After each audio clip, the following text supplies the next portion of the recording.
Hi, everyone. So glad to have you with me today as we talk about topics that are important to us as counselors, educators, and as entrepreneurs. My name is Cyndy McDonald. I'm an educator, counselor, and entrepreneur, and I've been doing this for a really long time. These are my Friday forums. I started these during COVID as a way for us to all come together. And now here we are almost 4 years later, and we're still doing this as a way to find community, learn and grow from each other. And that's one of my most favorite things to do is to bring experts to you so that you can hear from them firsthand and learn and from them and understand and grow.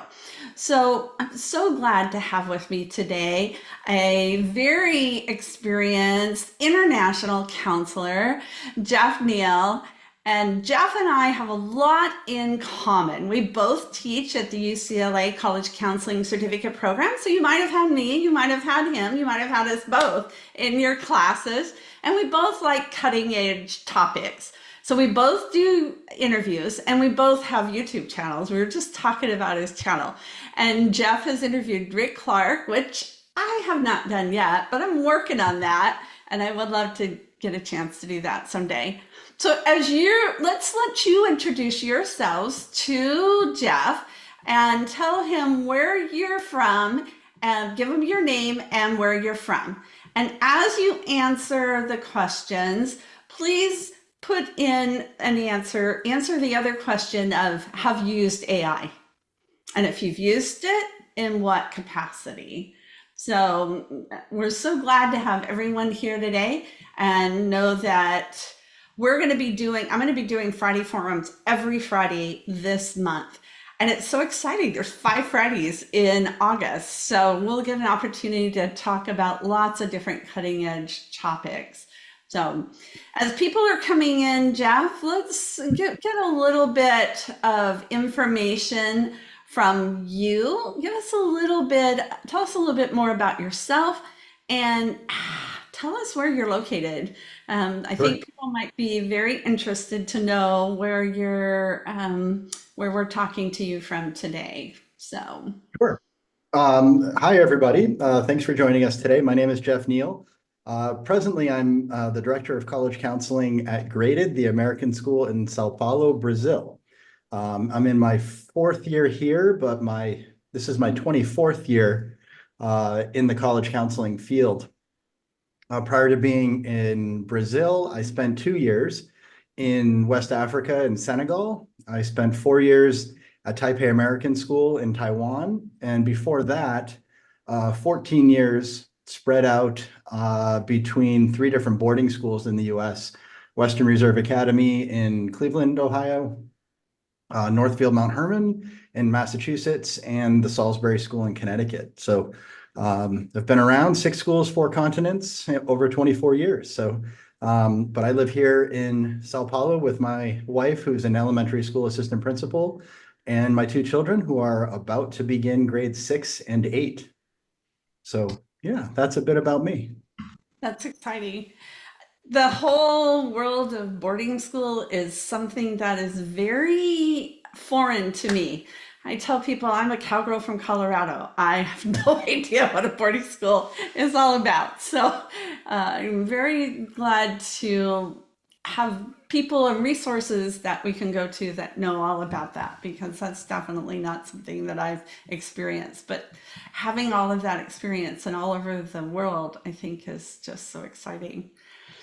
Sure. So, so Jeff, you're seeing in the chat, we've got quite a number of people here from all over, and it looks like the experience level ranges from Heidi, who's using AI frequently. Some people are saying not really. My team is Michelle. So what is your sense of where, counselors are in terms of AI at this point? Yeah, it's there's really a wide kind of spectrum. I think that's just the sort of the zeitgeist of today being there's a million other things occupying our time and attention, from FAFSA to Supreme Court decisions to just, the lived reality of the children sitting across the table from us. I think artificial intelligence is one of those things that can be incredibly valuable, incredibly powerful when used appropriately, but it takes some time. It's definitely something that you need to put time into to become effective or competent at. So um, it's one of those things that I think that's always an obstacle for college counselors to sort of incorporate something new into our already busy and stacked lives. Yeah. Oh, I totally agree. I remember when one of the other things that I did was founded a technology company and telling people you can take, and this was before Naviance really got started. I think we all started around the same time, and trying to explain to people you can do what you do on paper, but do it through a computer. It was like, no. And then they want to, and I know this with AI as well, they want to do it the same way, exactly how I did it on paper with a pen, how I made my lists or whatever it was. I want to do it exactly the same way. How can I do that on the computer? Well, sometimes it doesn't translate exactly. So, Yep. how did you get interested in using AI as a tool? Sure. It's kind of a funny story, I guess. I can tell you the exact date, December 8th, 2022, I defended my dissertation. I finished my doctorate degree after 7 years. And if you follow the timeline, November 30th was when ChatGPT came out from OpenAI. And so that was the week where it was exploding. It was on the front page of every newspaper. And to go back when I first started my doctorate, I promised my wife and kids that I wouldn't allow it to interfere with family time. And the only way I figured out how to do that, Cyndy, was to teach myself to wake up at 4 in the morning. So I forced myself into becoming a morning person. And what happened from there was maybe a day or two later, I was talking to a friend who was hosting a conference here in Sao Paulo in March. And he said, I think counselors are getting tired of like here's a presentation on writing letters or what are, likely schools for B students and things like that. I want you to present on something topical. And I was like, artificial intelligence. And he said, that sounds great. Let's go with it. In hindsight and talking to him and reflecting back, he had no idea what I was talking about. But essentially, there I was with, still waking up at 4 in the morning, having made myself a morning person, not necessarily having so much to do. So I really kind of dove into artificial intelligence. And the way that I say it all the time. It hooked me right from the get-go because like so many college counselors out there with limited resources, limited time, and the hefty expectations on our shoulders, I am an efficiency junkie. I love to I've always been that way, finding ways to use those tools at our disposal to do my job better. And the first thing that grabbed my attention was artificial intelligence and using it to aggregate the information that we use to write our letters of recommendation. So that was my first sort of obsession. And it's kind of evolved since subsequently and kind of taken on a life of its own. If we count conversations like this, Cyndy, this is I think my 72nd presentation since March 10th of 2023. So on artificial intelligence. So it's taken on a life of its own, like I said. It certainly has. You're going to have this inscribed hat that you're going to wear Yeah. that has all of that. So you've seen it develop from the very beginning. Where do you see it going in the next like 5 years? What do you expect to see happen based on what you've seen before? Yeah, well, I mean, I think the first and foremost, the technology continues to get better and better and better.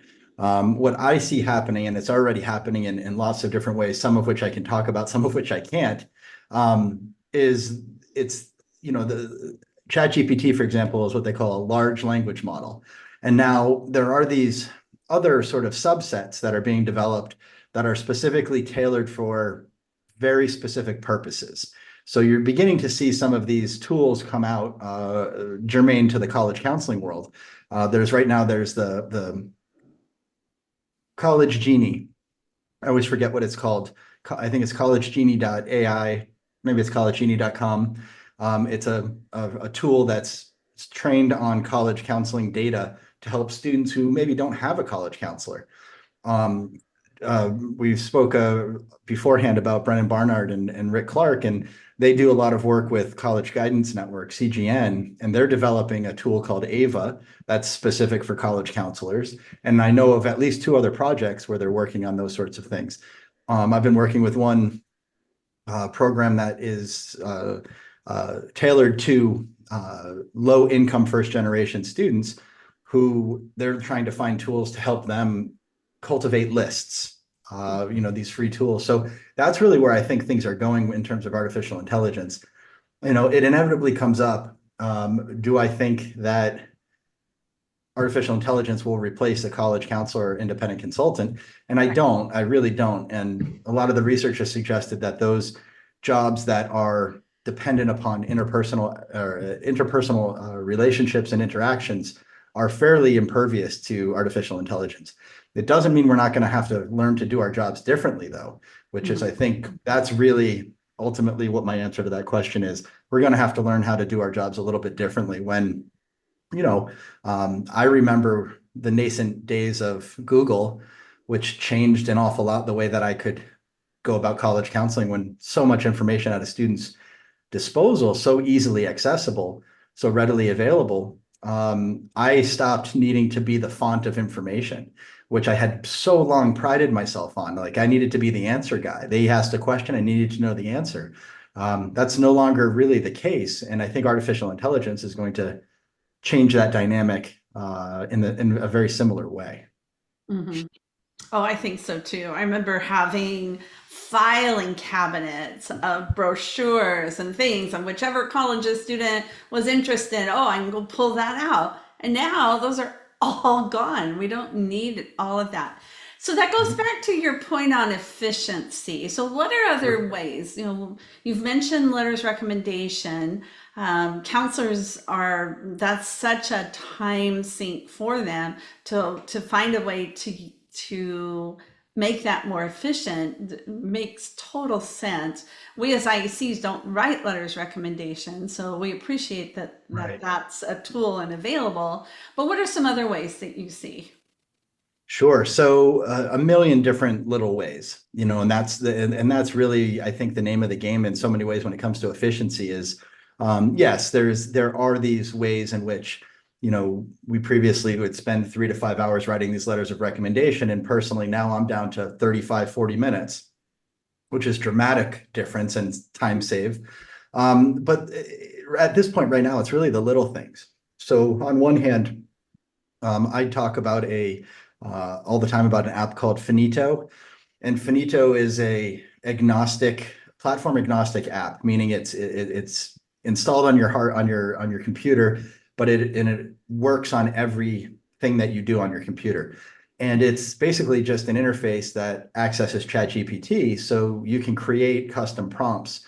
I use it, for example, all the time. My Portuguese is pretty good, but Mm-hmm. not great, living here in Brazil. So what I do is, I'll be WhatsApping with our, nanny or housekeeper or something like that, and I will just use it to translate back and forth, rapidly. It's little things like that.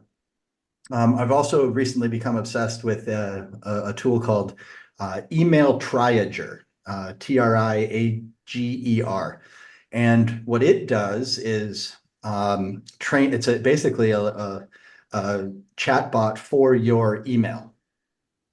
So what it does is it goes back and it reads through your email, creates like a database, an understanding of how you go about answering questions. And whenever an email comes in, it drafts a response. It doesn't send it, but it drafts it. So when I open up the email, I'm actually working from an edited email rather than, and for so many of the questions, and I know, teaching at UCLA, the day-to-day of a school-based college counselor and an IEC are not that different. You're fielding emails, you're fielding questions, but there's only so many times in the day that I have the time to answer the question, how do I sign up for the SAT? Right? Like this. And Mm-hmm. so it does a really good job of pulling the exact language, the way that I talk, the way that I write, and reframing, answering the specific questions that are being asked that are coming through, which is, again, huge time saver, those sorts of things. So I don't know. I mean, and then there's a bunch of other little ways in which I want to say little ways. They tend to be bigger things. The analyzing data or looking at the ways in which, I mentioned earlier the idea of list building. I spent about an hour this afternoon working on a prompt with a not-for-profit that helps, underprivileged, under-resourced students try to create the prompt to help them build lists that help that prioritize financial need. Schools that can help a student who's needy produce a balanced list, likely as possible as reaches and so forth. So there's always something new on the horizon. There's always something new and exciting to test out. Sometimes I just go back and look through my ChatGPT history to kind of see the rabbit holes that I've jumped into and lost myself in. But so yeah, there's an awful lot out there. So, Also, just this morning, let me also share this one, which was really exciting. I knew I was forgetting one that I wanted to reference. I spoke with a gentleman out of India who's developed an artificial intelligence platform that tutors the SAT. It asks you to take some practice, a short practice test, and then teaches you based upon the responses how to answer them appropriately and improve your scores. And that one's called Edficacy. So it's like oh, efficacy, but advocacy. mhm. So it's EFICACY.co. I mean, it's not free, but it's like the most expensive package they have is like 18 US dollars. So Wow. it's remarkably inexpensive. So I'm really excited to give that a whirl.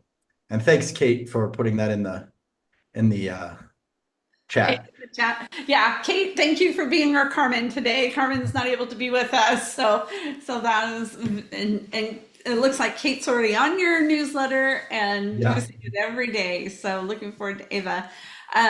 Yeah, I'm talking with somebody next week who's created an AI for students to help them identify their strengths and their interests and then direct them to passion projects and things Yeah. like that. So it's interesting to see the versatility and just, I mean, AI can be used in so many different ways. It's just limited by our imagination. And So, sure, that's exactly right. And people often ask, there's this underlying question that comes up, Cyndy, about, are we, in using artificial intelligence, are we depriving students of essential learning opportunities? Or sometimes people will ask about like depriving them of agency.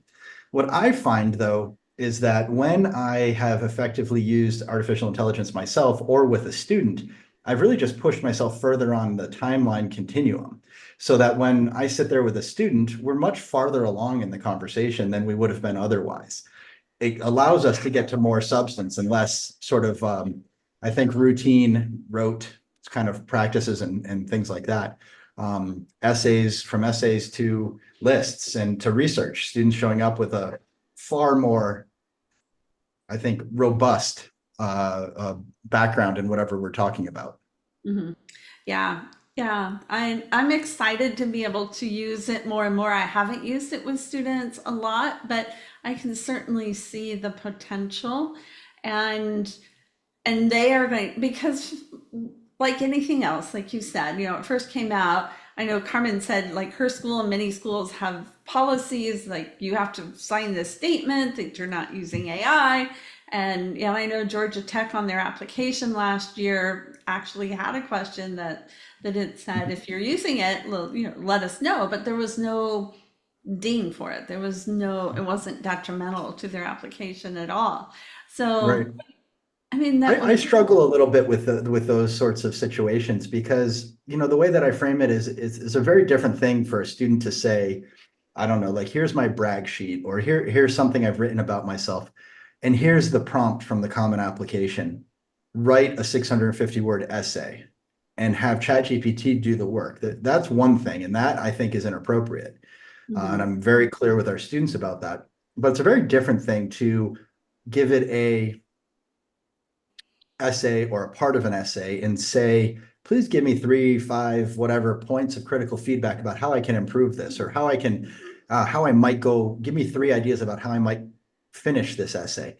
And you ask, what's the difference between that and them walking into my office and asking me the same question, Mhm. right? What's the difference between them walking up to you as an IEC and asking the same question? It's the same thing, right? Mhm. It's just, it's available whenever they want, and that probably gives responses a lot quicker than you or I.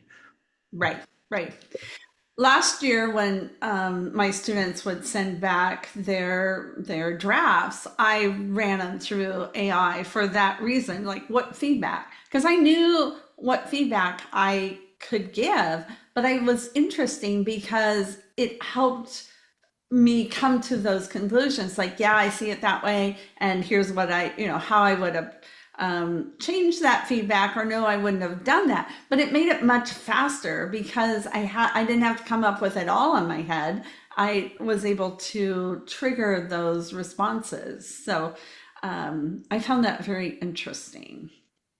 Yeah, and I think Kate again makes a good comment. I mean, it's when we're talking about this, it's important to think about the safeguarding and Mhm. sort of guardrails that we put in whenever putting in anything that's personal or confidential or private or that isn't yours. I really encourage um, people to turn off the sharing feature within ChatGPT, which is pretty easy to do.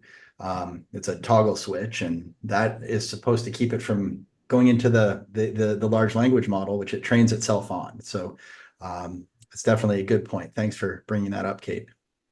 So let's talk about that a little more because I know that is a topic that really comes up is what are the ethical considerations that we should keep in mind and putting because right now it's the wild wild west and we Yeah. know everybody's thinking about it. I mean, you're in Brazil. I'm sure there's a different approach there. The U.S., the U.K. They're much more conservative in terms of those approaches, in the UK, much more careful. So, what are some things that you've heard or thought or experiences you've had with that?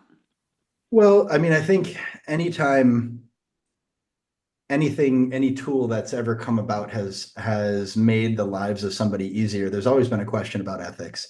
And I think it's really important, and I don't say that to sort of dismiss the question as, just get over it.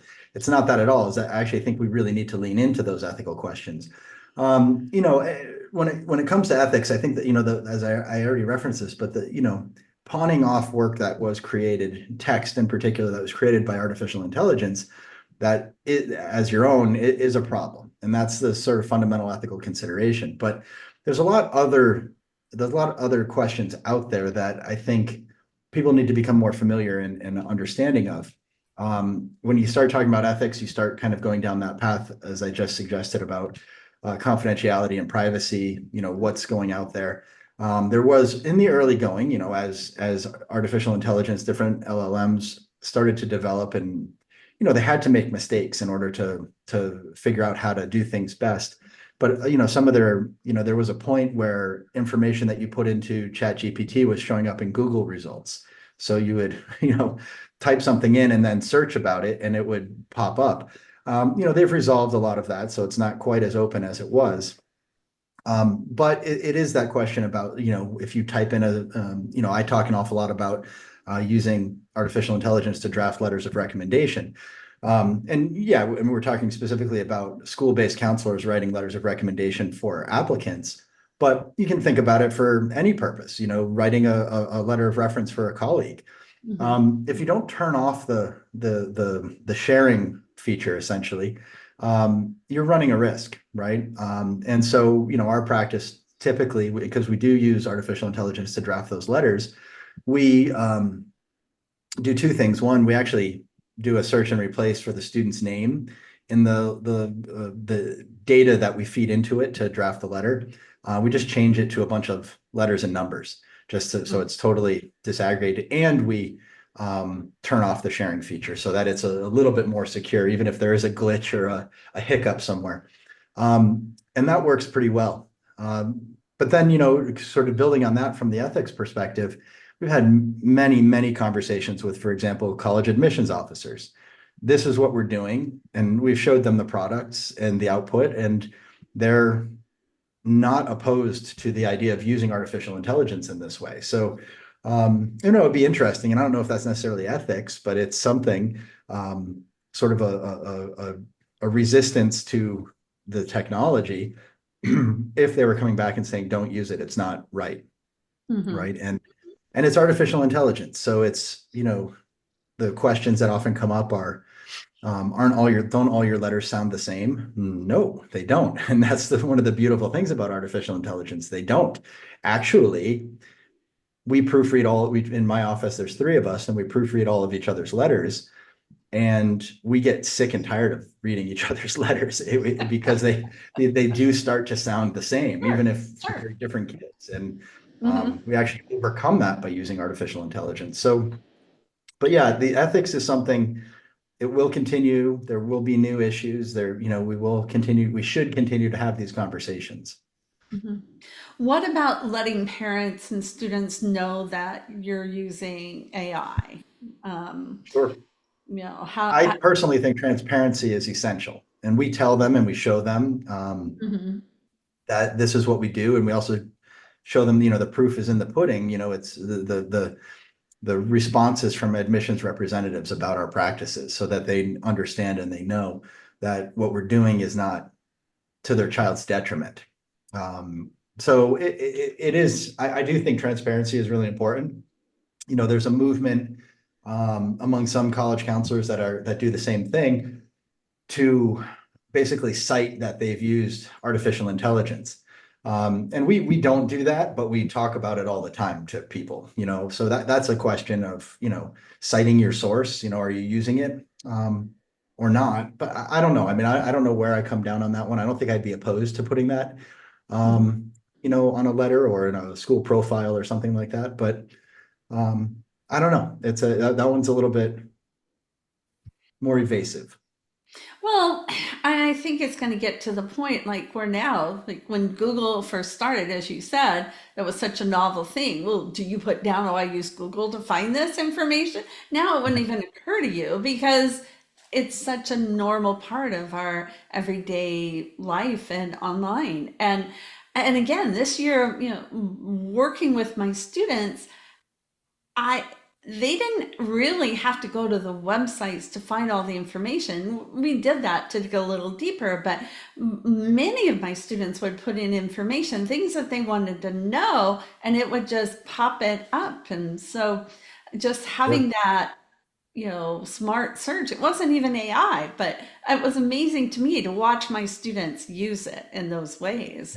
So, You asked earlier about sort of developments and what's coming, and just this past week, OpenAI released that they're actually creating a search engine, that's going to be mm, artificial intelligence based, and that's the new wave. You can sign up for it. I forget what it's called, but if you go to OpenAI, you can search for it. But you have to get on a waiting list at this point. Oh, Kate got off the wait list before me. So it's good job, they're rolling it Kate. out. And it's Search GPT. That's right. Thanks, Kate. And it's one of those things that, they want to compete with Google. Mhm. And I can't imagine that the technology of artificial intelligence won't put it, too far off right out of the gates. So that'll be an interesting development to kind of see how that goes. So, Jeff, are there other tools? We talked a lot about ChatGPT, and it's well known because it's the free version. But is security and things better, and some tools that maybe you pay for? Like I use Jasper because Mhm. that's was the first thing I was introduced, and it's much more of a marketing, PR type of tool. But that's what I used with the essays. So is that bring another layer of security if you're paying for a system? Yeah, often, not always, but often. It's like ChatGPT, for example, just because you pay the subscription fee, I think it's $20 a month, maybe 25 now. Mhm. It doesn't add any additional security, right? But like I said, I use the pay version of Email Triazure, that the link that Kate shared, that does provide an added layer of security and protection. It is closed just to my data. So it does kind of depend. One of my other really favorite tools to use is perplexity.ai. And the reason for that is it cites its sources. Mm. So one of the things that I did right off the bat, for example, is I gave it a prompt like, please write um, a 50-word biography about Jeff Neill, director of college counseling at Graded. And it came back and it said that I had a master's degree from University of Pennsylvania. And it's strange. My doctorate is from Northeastern, but I began at the University of Pennsylvania. So I was like, maybe it somehow muddled these up, but how would it even know? I don't usually talk about that. But all I had to do is click on the source. And what it did was for some presentation I was at, my bio was here, and immediately above it, the very last line was, and she has a master's degree from the University of Pennsylvania. So I could see how it kind of Oh. screwed it up, if that makes sense. So, Hmm. but that's a good one because it gives you the sources. If you're, I use it actually for teaching purposes all the time, Cyndy, with UCLA. I read a lot. As a lot of college counselors do, I try to stay abreast of what's going on in the world, not just in our industry. But once in a while, but before each module that I post on a sort of weekly basis, I usually go to Perplexity and tell it the topic and ask for recent articles. And it Oh, it wow. finds articles that I've never seen from sources that I've never Hmm.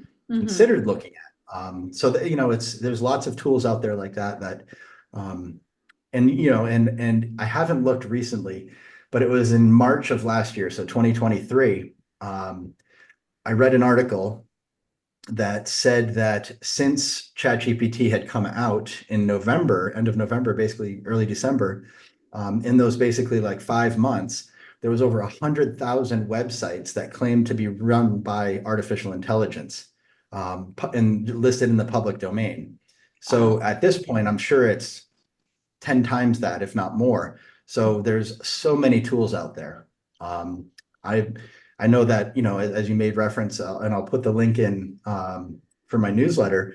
The newsletter focuses on the intersection of technology and college counseling, but I also try to sprinkle in some other fun things. And the ones that get the biggest hits actually are the plethora of tools out there that are AI based that help you do things like travel planning, book a trip, find cheap Hmm. flights, Hmm. sorts of like, you know, so the kind of the fun side of life, not necessarily exclusively work side.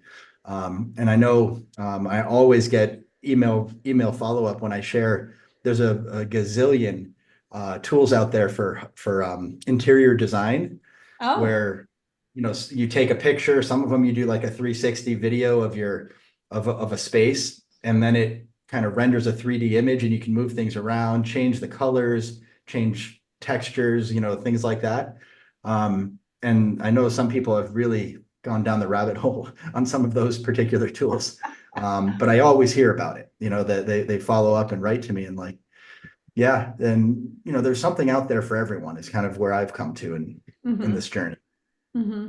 Oh, I totally agree. And you have the same approach and philosophy that I do. Instead of being afraid of it and kind of being ahead, putting our heads in the sand and ignoring it, is to embrace it and explore it and see how we can use it, and For how it can sure. be beneficial.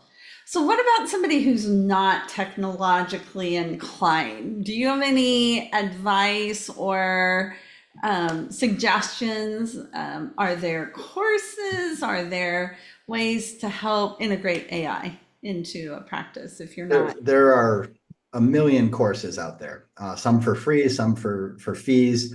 But what I've found and what I've heard from others, even including some people that teach some of these courses for beginners, is that the best place to start is really just going to, say, ChatGPT or Perplexity or whatever, one of the other million tools that seem to be growing all the time, and just test it out. Just start trying it. It's a lot more intuitive, I think, for those who haven't used it yet, particularly those chatbot style interfaces where it's responding to human language. You don't have to know coding. You don't have to know anything technological. Just give it a command, ask it a question, and then I think the next step, which is like 1.5 on the sort of sequence, is then you have to learn that it's all about iteration. So you have to continue to ask it questions. It is like a conversation. It's much more like a conversation than Google. You type in Google, it doesn't give you what you want. It's because you didn't give it the right search query. ChatGPT, you ask a question or give it a prompt and a command, and it doesn't do the thing the right way. You can tell it didn't do it the right way and that you wanted it a different way, and it'll apologize and then go on and try to meet your needs, your demands. So those are the two kind of things. Is like you just got to dive in. You just have to give it a whirl. And two, um, remember that you have to iterate. It doesn't always, like a human, we don't always get the question right the first time. Right. Sometimes you need to ask it follow-up questions or give it further commands.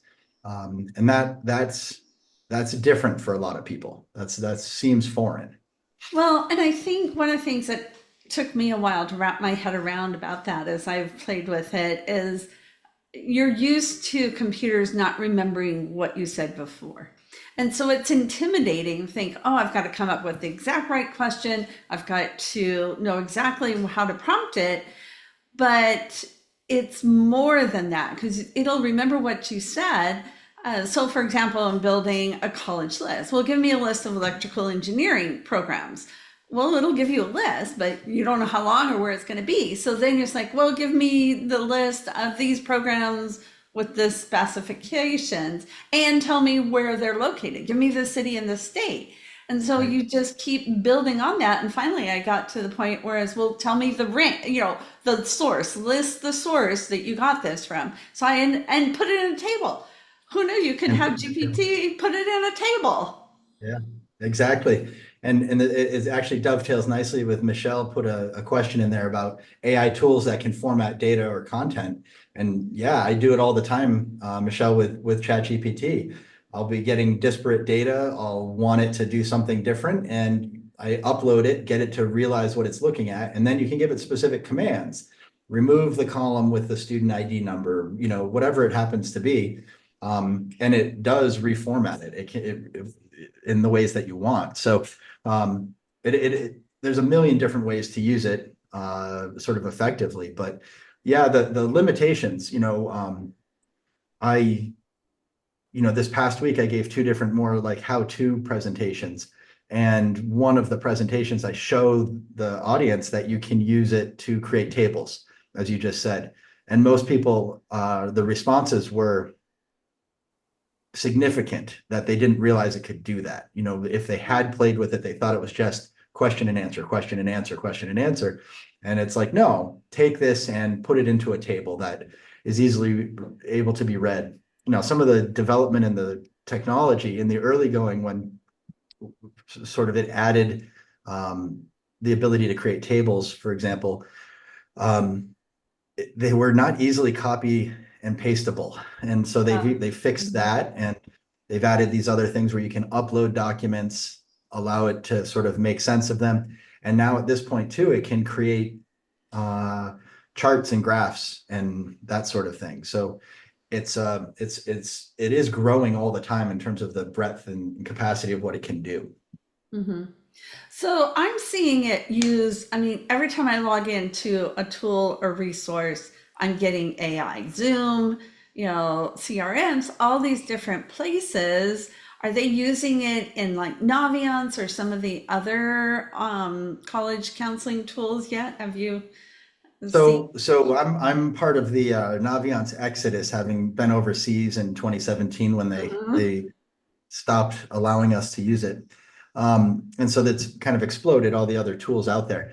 Mhm. We currently use Maya Learning, but we had previously been using Cialfo, and Cialfo has a chat bot, also called like Eva or something like that. That was pretty interesting, pretty effective.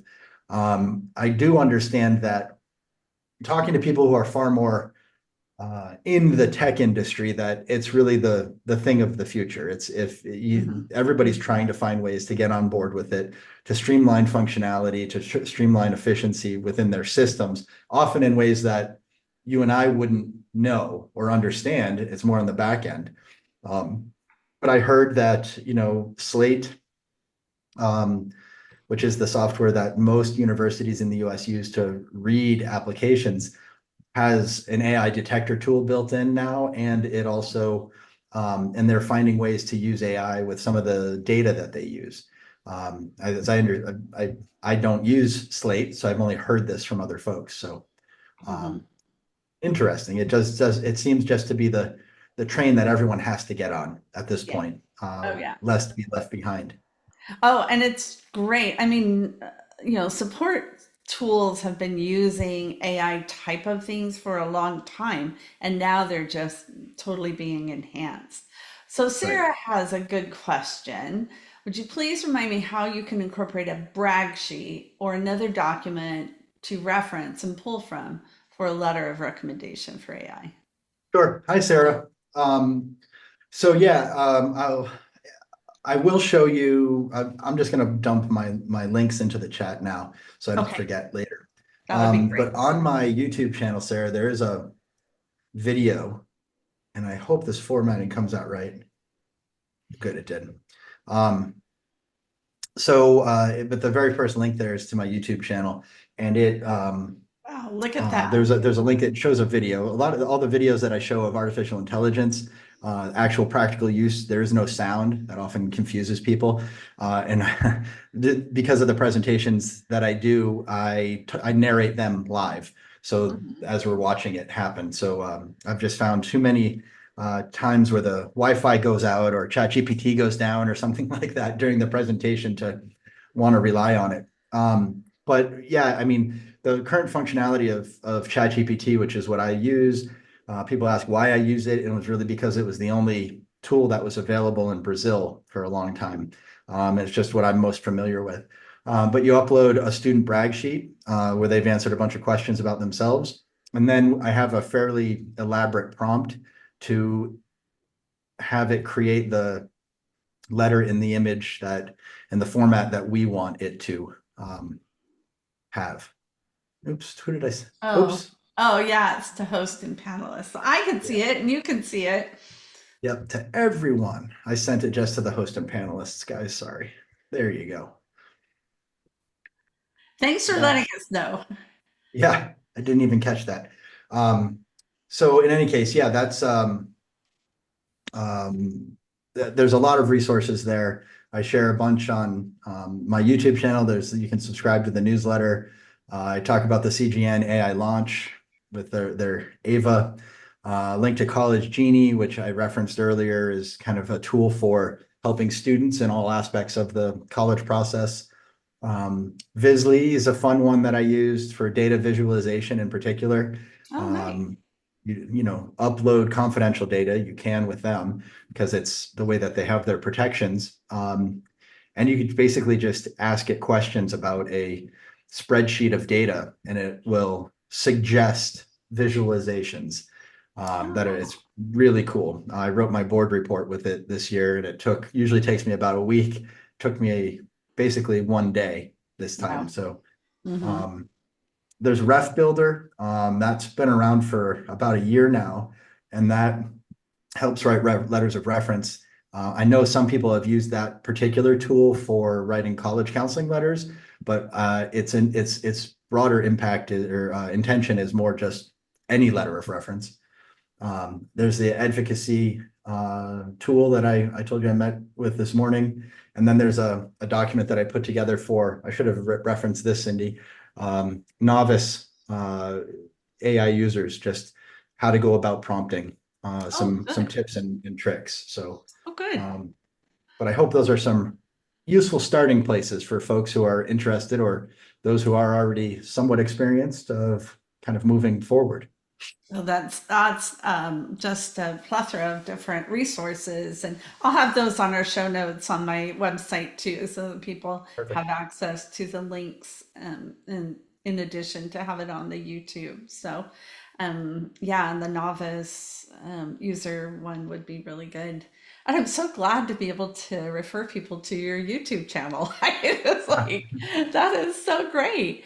One of the things that I hear in a lot of these discussions, when you do the prompts and you get the results that you're not sure they're accurate. Just Sure. going back to the example that you shared, your biography saying, okay, you went to the University of Pennsylvania. How do that almost feels like it negates the time if you have to go back and check everything Sure. for accuracy. So how do you manage that? How do you handle It that? certainly is a problem. What I have found, and done a little bit of, I've found this in my readings as well, is when it's using a particular data source, Hmm. when it knows that that's where all the data needs to come from, whatever it happens to be, a student brag sheet, a spreadsheet, whatever it is, or if you tell it, only pull this data from the common data set, which it is trained on, incidentally. Oh, Um, nice. yeah, I haven't found it in the term they use is hallucinate. I haven't encountered it hallucinating. When I have, it's more those general questions. You go and use your own devices and your own sort of thought process to go off and try to find an answer to a question or to produce something. That's where things get a little bit more wonky. Um, on the YouTube channel, there's a video showing sort of basic I basically walk you through like the first 10 tables of my board report Oh, with a wow. a set of fake data. Hmm. And I went through each single one, every single one, and tabulated it by hand. And they were all accurate. That's been my experience, though, that when you give it a specific source, it sticks with that. But if you leave it up to its own devices, it's a bit more nebulous. The also the letter of recommendation video in reference to Sarah's question was um, I use a brag sheet that I filled out for myself. And part of it was because of this concern. I was like, it's going to write a letter about me. I know me better than anyone. So I'm going to know if it's making things up. And I did maybe 20, 25 iterations. There's a button at the bottom that's a little like recycling button. Hmm. And it's the regenerate button. So if you don't like what it does or you're curious about consistency, you can have it regenerate. And everything it put in there was 100% accurate based upon the data set that I gave it. So that's one thing to kind of keep in mind. That You know, makes the total sense. the challenge that we ran into today was I was making reference to the work I was doing earlier on a prompt to help underprivileged, under-resourced students, Hmm. and it was giving inaccurate data. It was saying, the prompt that we were working on was like, the example we were giving it was, I live in Chicago. I don't want to have to drive more than 6 hours to university. I want to study business. I have a 3.5 GPA, no SAT score. Um, Help me develop a list and that sort of thing. And financial aid, of course, is extremely important. And it Hmm. was kicking out average financial aid award percentages that were dramatically inaccurate, which we're still scratching our heads about trying to figure out where it was getting this data. That data. Hmm. Yeah. So our next, if you don't know Jenny Kent and Jeff Levy, Hmm. they put out, and it just came out yesterday, I believe, Oh, their did it? annual Oh, data good. sets. I was actually thinking about using their data set. They've got Hmm. those beautiful spreadsheets that, Hmm. and seeing if we upload that, if Hmm. that might be useful as the accurate data set, but it's not without its challenges. But you are right that accuracy is certainly something that we should all concern ourselves with. Hmm. Yeah. Yeah. And I think that makes sense, though, to identify the sources. And if there are certain sources that you want to pull from, then that gives you a much narrower perspective to work from. So that makes total sense. Um, yeah, I'm sure Jeff and you contact them, but I know I've worked with them for many years as well, and they're very generous with their time and their Sure. data. So that's exciting. But so one last question. I knew this time would just fly by, and Yeah. Jeffrey just put the link in. Thanks, Jeffrey. Thank Um, you. I'm also hearing people talking about how admissions offices are using AI, and I'm sure I'll have a Friday forum about that in the future. But Yeah, people are saying, well, I'm wondering if AI is going to read my students' essays. So, what are you hearing on that in that? Well, there's an interesting narrative before I answer that question that I can't help but share.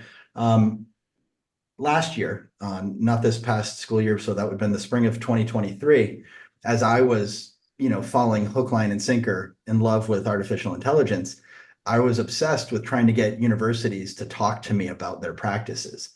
And very few would, and I was really confused by that. And then finally, I had a friend who works at a large, prestigious institution in New England, told me that most of them had gag orders about talking about it, or about doing much with it. And the explanation was is they were all gearing up for the Supreme Court decision. And they were trying to create sort of models and pathways for what they would do based upon what the possibilities of outcomes were, knowing that it was going to come out.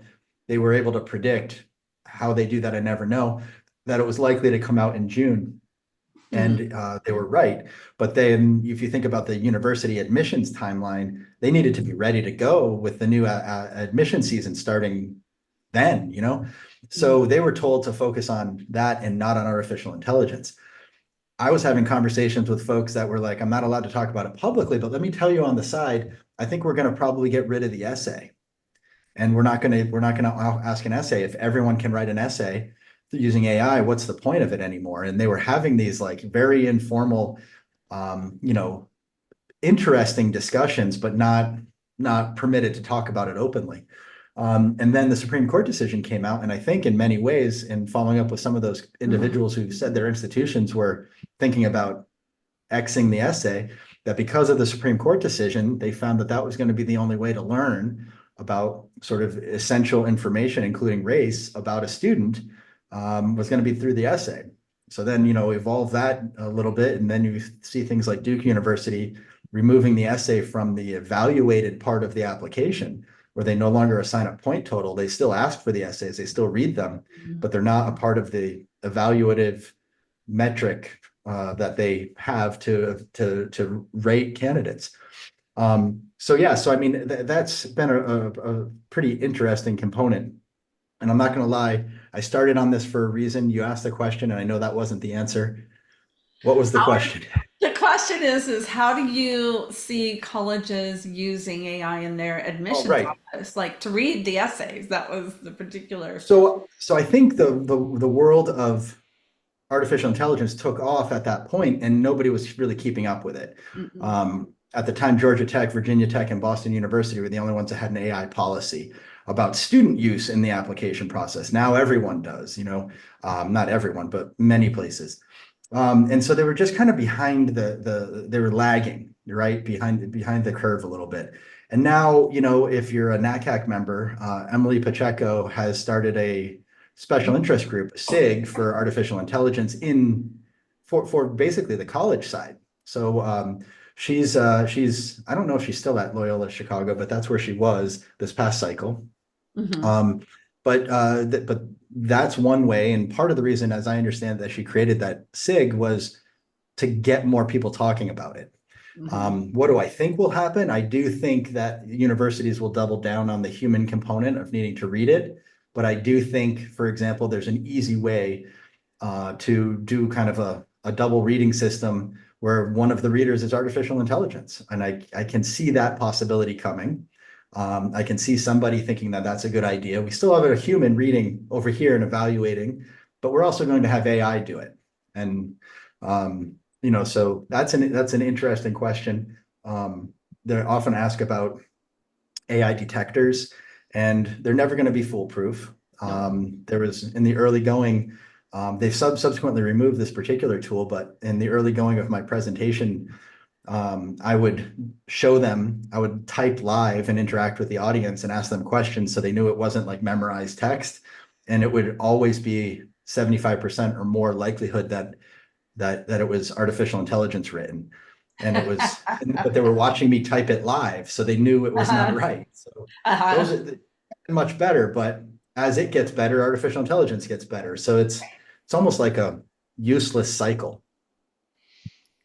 Yeah. And as you said, as the technology gets better, it's going to get more precise and more sophisticated and nuanced to the users. My daughter introduced me to the concept of human design. It's even more than user experience. It's looking at the humans and how we interact and things of that nature. So that's another thing I'm going to be pursuing and learning a little bit more about. So, well, Sure. Jeff, thank you so much. In Of closing, course. what advice would you give to counselors? What would you tell them? I know it's time consuming. It's another thing on our plates. It's another thing on our agendas, but lean into this because I come at this from kind of the responsible use. A part of our obligation as educators, all of us, is to demonstrate effective and responsible use. And if we haven't used it and we're not familiar with it, how can we actually provide that model and that guidance to our students for their effective and responsible use? So it is time consuming, yes, but it can save you time Hmm. um, in lots of a myriad of different ways. So my advice ultimately, Cyndy, is lean into it. Hmm. I agree. I agree. Thank you so much. And it looks like Sarah just posted a really quick question about should we worry about AI detectors on the college side? Is that something we should? Yeah, I mean, it'll be interesting to actually talk to universities as they start coming through this year to ask them. It's one of the top questions that we've got on our list of things to talk to them about. Because it's less like if you put an essay in and it says it was 40% written by AI, are you going to discredit the essay or like what is it? What are you going to do with that? It's not a graded writing sample. You're not going to get docked a grade as you would in class. What are the parameters that they're going to put in if that's indeed the case? And how can they rely upon the tool that's determined this? Even I just blanked on what the name of the tool was, but turnitin.com, which Mhm. is Right. has an AI detector built into it, but it Mhm. says that it recommends what the IBO actually recommends as well is make sure everything is written in a Google document so you can see the progress that a student is making. Did they just copy and paste this large chunk of text from somewhere else? Right. But don't they say don't trust our AI detector. It is not foolproof. So Right. I don't know.